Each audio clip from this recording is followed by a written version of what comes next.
अस्सलाम वालेकुम। कैसे हैं आप सब लोग? I hope you all will be fine and good. Today we're gonna discuss about the next four level of organization that are individual level, population level, community level and biosphere. पिछले दो lectures में हमने जो इससे पहले वाले levels हैं उनको स्टडी किया, जो थे हमारे पास एटॉमिक। सबसे पहले वाला था सब atomic and atomic level, next था मॉलिक्यूलर लेवल, फिर ऑर्गेनाइली एंड सेल लेवल, फिर tissue level, next one is organ and organ system level. तो आज हमने इस लेक्चर में नेक्स्ट चार जो लेवल्स हैं उनको हमने स्टडी करना है, जो इंडिविजुअल लेवल है, population, community and biosphere level. ये चार अभी हम पढ़ने जा रहे हैं। तो सबसे पहले वाला हमारे पास आ जाता है इंडिविजुअल लेवल। पीछे हमने क्या पढ़ा था कि जो हमारे पास ऑर्गन सिस्टम लेवल है उसमें क्या होता है कि डिफरेंट ऑर्गन्स आपस में इकट्ठे हो जाते हैं और एक ऑर्गन सिस्टम बना देते हैं।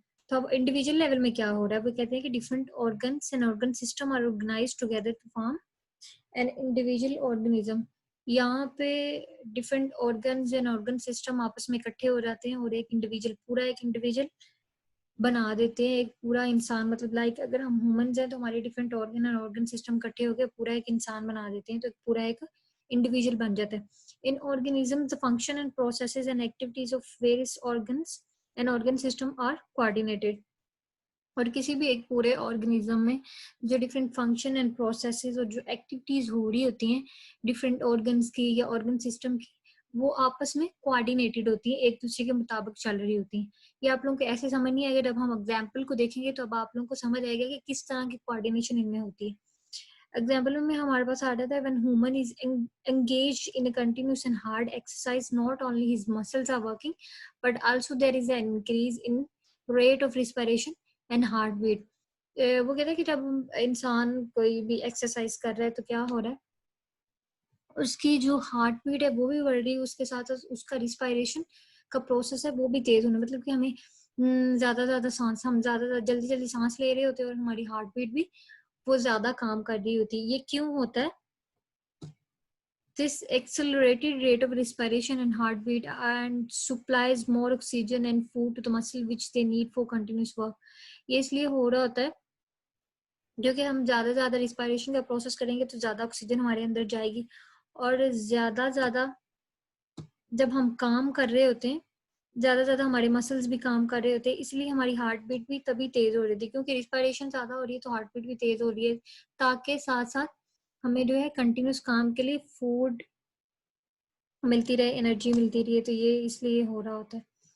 Next one is population level। Biologists extend their studies to population level where they study interaction among the members of same species living in the same habitat। अब क्या हो रहा है, पहले एक इंडिविजुअल बना, अब डिफरेंट इंडिविजुअल्स एक ही जगह पे आकर रहने लग गए, मतलब कि सेम हैबिटेट में रह रहे हैं, सेम माहौल में रह रहे हैं और सेम तरह की स्पीशीज के वो ऑर्गेनिजम्स हैं। तो वो एक जगह पे आके सारे इंडिविजुअल एक जगह पे आके इकट्ठे होकर रहने लग गए, तो उन्होंने एक क्या बना दी, पॉपुलेशन बना दी।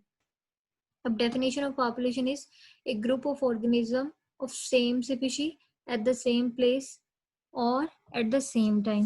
मतलब कि एक ही वक्त में एक ही तरह के जो ऑर्गेनिजम्स है, एक ही स्पीशी के वो ऑर्गेनिज्म होंगे और एक ही जगह पे वो रह रहे होंगे, तो वो क्या क्रिएट कर देते हैं, एक पॉपुलेशन बना देते हैं। एग्जाम्पल हमारे पास आ जाती है human population in Pakistan in 2010 comprises of मतलब कि 173.5 million individual according to the Ministry of Population Welfare, Government of Pakistan। इस मिनिस्ट्री के अकॉर्डिंगली कि 2010 में हमारी पॉपुलेशन कितनी थी, 173.5 मिलियन इंडिविजुअल्स। तो ये क्या थी, पाकिस्तान की पॉपुलेशन थी। इतने सारे जो लोग थे वो एक जगह पे आकर इकट्ठे होकर रहने लग गए, एक ही तरह के लोग थे तो एक ही जगह पे थे, सेम हैबिटेट में और सेम टाइम पे। तो इसको हम किस में कंसीडर करते हैं, पॉपुलेशन में कंसीडर करते हैं। पॉपुलेशन में होता क्या है कि एक ही तरह के ऑर्गेनिज्म, सेम स्पीशीज के ऑर्गेनिज्म सेम टाइम पे और सेम जगह पर आके रहने लग जाए, तो वो एक पॉपुलेशन कंसीडर होती है। Next one is community level. अब हमने देखने के कम्युनिटीज कैसे बनती हैं। एक community is assembly of different population. Community में क्या होता है, डिफरेंट पॉपुलेशंस जो हैं, डिफरेंट तरह के लिविंग ऑर्गेनिज्म, जैसे हम तो ह्यूमन से, इसी तरह से अगर हमारे साथ आके एनिमल्स भी रहने लग जाए, कोई और तरह के भी माइक्रो ऑर्गेनिज्म भी, तो इस तरह जो होता है वो सेम स्पीशीज से तो नहीं है ना, डिफरेंट स्पीशीज के लोग हैं, लेकिन वो डिफरेंट पॉपुलेशंस भी हैं। डिफरेंट पॉपुलेशंस अगर एक साथ आके रहने लग जाए एक ही सेम एनवायरनमेंट में, तो वो एक कम्युनिटी बना देते हैं। पॉपुलेशन लेवल में हमारे पास पॉपुलेशन लेवल में वो क्या कहते हैं, वो कहते हैं कि सेम ही तरह के लोग हों, सेम ही तरह की जगह हो, और सेम ही टाइम हो, सेम ही स्पीशीज से हों, तब जाके वो पॉपुलेशन बनाते हैं। अगर हम कम्युनिटी की बात करते हैं तो कम्युनिटी में क्या है, डिफरेंट पॉपुलेशन आपस में इंटरेक्ट करती हैं, तो लेकिन वो रहे एक ही इन्वायरमेंट में और रहे होते हैं, तो इसलिए वो कम्युनिटी कंसीडर होती है। तो ए फॉरेस्ट इसकी एग्जांपल में आ रहा था, फॉरेस्ट में भी consider as a community, it includes the different plants, micro organism, fungi and animal species.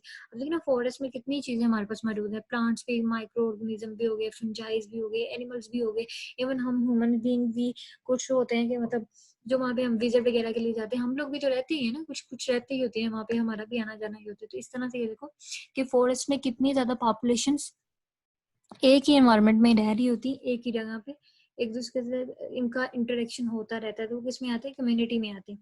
Communities are collection of organism in which one population में इंक्रीज एंड अदर में decrease. वो कह रहा है कि कम्युनिटी है वो ऑर्गेनिज्म का कलेक्शन है, उनका मजमुआ है, इन विच वन पॉपुलेशन में इंक्रीज एंड अदर में डिक्रीज, जिसमें हो सकता है कि एक पॉपुलेशन एक वक्त में इंक्रीज करे तो दूसरी में भी डिक्रीज कर दे, इस तरह से होता है।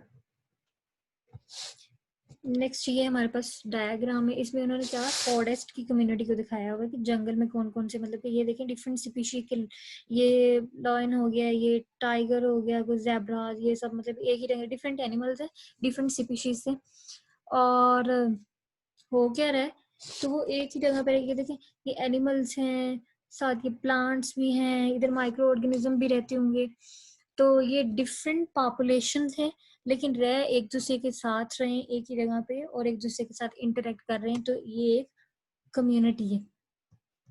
Next one is simple and complex communities. There are two type of communities. First one is simple and next one is complex.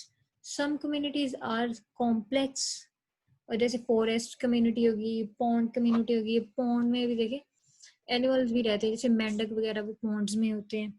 Similarly वहाँ पे जो माइक्रो ऑर्गेनिज्म वो भी होते हैं, वहाँ पे प्लांट काई वगैरह वो भी होती है। तो पॉन्ड में क्या एनिमल भी रह रहे हैं, प्लांट्स भी रह रहे हैं, माइक्रो ऑर्गेनिज्म भी रह रहे हैं, तो ये क्या कॉम्प्लेक्स कम्युनिटी। फॉरेस्ट में भी ऐसे ही है, फॉरेस्ट में एनिमल्स भी हैं, प्लांट्स भी हैं, माइक्रो ऑर्गेनिज्म में फंजाइज भी हैं, हर तरह की चीज वहाँ पे पाई जाती है, तो वो भी कॉम्प्लेक्स कम्युनिटी में आ जाती है। अदर में भी सिंपल फालन लोग with various population under it. तो फालन लोग मतलब कि अदर की एग्जांपल उन्होंने फालन लोग की एग्जांपल दी है, क्यों कह रहे हैं इसके अंडर भी डिफरेंट कम्युनिटीज हो सकती हैं। In simple community number and size of population are limited, so change in abiotic or atmosphere or abiotic factor may have drastic and long lasting effect. क्योंकि सिंपल वो कह रहे हैं कि सिंपल कम्युनिटी में जो हमारे पास कम्युनिटी उसमें नंबर ऑफ पॉपुलेशन या साइज ऑफ पॉपुलेशन बहुत लिमिटेड होता है, मतलब लोग कम होते हैं, तो उनमें बायोटिक और ए बायोटिक फैक्टर्स का बहुत मतलब कि इफेक्ट होता है। अगर कोई बायोटिक फैक्टर ये बायोटिक फैक्टर मतलब कि एक्ट हो रहा है या इफेक्ट करे उसको, तो उसके बड़े दूर दराज तक मतलब कि उसके इफेक्ट्स जाते हैं काफी लंबे अरसे तक। अब हमारे पास आ रहे थे बायोटिक फैक्टर्स कौन से होते हैं, बायोटिक लिविंग फैक्टर्स को कहते हैं। जैसे लिविंग फैक्टर में तो ये आ गया ना, लिविंग ऑर्गेनिज्म, जैसे कोई एनिमल्स वगैरह या प्लांट्स वगैरह इस कैटेगरी में आते हैं। और abiotic factor non living factor होते हैं, जैसे कोई टेम्परेचर, लाइट एंड वाटर। अगर इनमें से कोई चीज इफेक्ट कर जाती है, मतलब अगर वाटर शॉर्टेज हो जाती है, तो क्या होगा कि उसके इफेक्ट होंगे सिंपल कम्युनिटी पे, उसके बहुत डायरेस्टिक मतलब कि बहुत सुवेर एक्सट्रीम उस पे जो इसके इफेक्ट होंगे, अगर इनमें से कोई भी चीज उनको शॉर्टेज का सामना करना पड़ता है। The next one is biosphere level. The part of Earth inhabited by organism communities is known as biosphere. जमीन का वो हिस्सा जहाँ पे organisms communities रहती हैं उसको हम क्या कहते हैं, बायोस्फीयर। बायो का मतलब ये कि लिविंग, बायो का मतलब लिविंग और स्फीयर का मतलब जगह। तो जहाँ पे लिविंग ऑर्गेनिज्म रह रहे हैं, जहाँ पे कम्युनिटीज प्रेजेंट है, तो उसको हम क्या कहेंगे, बायोस्फीयर कहेंगे। It constitute all ecosystem where living organisms interact with the non-living component of environment and also called the zone of life on earth. तो बायोस्फीयर को हम क्या कहते हैं, zone of life on earth, क्योंकि इस पे living organism, non living organism एक ही जगह पे रह रहे हैं और एक दूसरे के साथ इंटरेक्ट कर रहे हैं। किसी न किसी तरीके से। तो इसीलिए बायोस्फीयर लेवल को हम zone of life on earth भी कहते हैं। द नेक्स्ट इसकी डायग्राम आ गई। बायोस्फीयर में हमारे पास ये एटमॉस्फेयर भी आ रहा है, बायोस्फीयर का हिस्सा है। सिमिलरली लिथोस्फीयर, अर्थ, वाटर, हाइड्रोस्फीयर, तो ये तीनों क्या बनाते हैं हमारे पास मिलके बायोस्फीयर बना देते हैं। ये इसका ऑर्गेनाइजेशन लेवल है जो आज हमने 4 पढ़े हैं। पहले क्या होता है, इंडिविजुअल लेवल होता है कि different organ and organ system आपस में मिल रहे हैं तो वो क्या इंडिविजुअल्स बना देते हैं। फिर डिफरेंट इंडिविजुअल्स मिलेंगे तो क्या बनेगा, पॉपुलेशन बन जाएगी। पॉपुलेशन के बाद डिफरेंट पॉपुलेशंस जब आपस में एक ही जगह पे रहने लग जाए एक इन्वायरमेंट में तो कम्युनिटी डेवलपमेंट होती है। डिफरेंट कम्युनिटीज मिलती हैं तो एक इकोसिस्टम बन जाता है। डिफरेंट इकोसिस्टम मिलेंगे तो एक बायोम बन जाएगा, और डिफरेंट बायोम मिलेंगे तो एक बायोस्फीयर बन जाएगा। पर अल्टीमेटली बायोस्फीयर पे हर तरह के जो है जिंदगी को मौजूद होती है, इसीलिए इसको जोन ऑफ लाइफ कहते हैं। यहाँ पे हमारा लेक्चर खत्म होता है। आई होप आप सब लोगों को समझ आई। अगर आप लोगों को समझ आए तो प्लीज़ मेरी वीडियो को लाइक करें, कमेंट करें और कमेंट बिलो द वीडियो, और इसके साथ साथ मेरे चैनल को सब्सक्राइब भी करें, मेरी सपोर्ट करें। और अगर आप लोगों के माइंड में कोई भी क्वेश्चन है, कोई चीज़ समझ नहीं आती तो आप कमेंट करके मुझसे पूछ सकते हैं। Thank you. अल्लाह हाफिज़।